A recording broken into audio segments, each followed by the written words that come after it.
حسد بدن کو گلا دیتا ہے جبکہ قناعت بدن کو تازگی بخشتی ہے۔ ہمسائے کو کل پر مت ٹرخا بلکہ اس کی ضرورت اسی وقت پوری کر دے۔ شریر راست بازوں کی اور برے نیکوں کی اطاعت قبول نہیں کرتے۔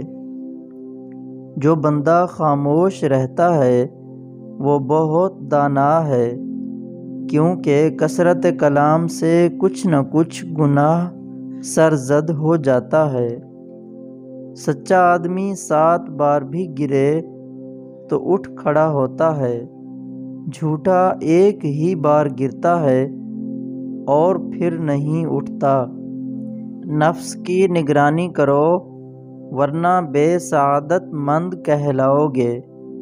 جھوٹے گواہ سے خداوند کریم نفرت کرتا ہے اور سچے گواہ کو سیدھا راستہ دکھلاتا ہے۔ بدن کا چراغ تیری آنکھ ہے، پس اگر تیری آنکھ درست ہے تو تیرا سارا بدن روشن ہو جائے گا، اگر تیری آنکھ خراب ہے تو عام بدن تاریک ہو جائے گا۔ دنیا کی یاد اور نیک اعمال کے لیے نیت کا ٹھیک ہونا ضروری ہے۔ اس دنیا میں نیک چلنی کا راستہ دوسری دنیا میں نجات کی سڑک ہے۔ اچھے کام لوگوں کو دکھانے کے لیے نہ کرو ورنہ خدا کے ہاں تمہارے لیے کوئی اجر نہ ہوگا۔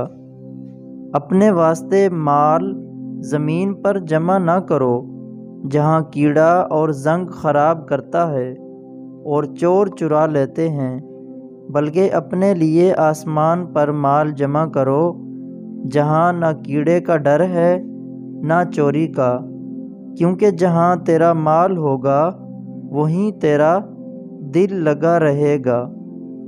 60 سال کے بوڑھے کو سوتے وقت تخم کا سفوف نیم گرم دودھ کے ساتھ ایک پھکی کھلائیں، وہ جوان ہو جائے گا۔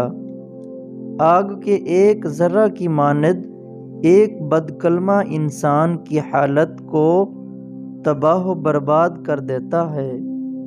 مانگو گے تو تمہیں دیا جائے گا، ڈھونڈو گے تو پاؤ گے، دروازہ کھٹکھٹاؤ گے تو تمہارے لیے دروازہ کھولا جائے گا۔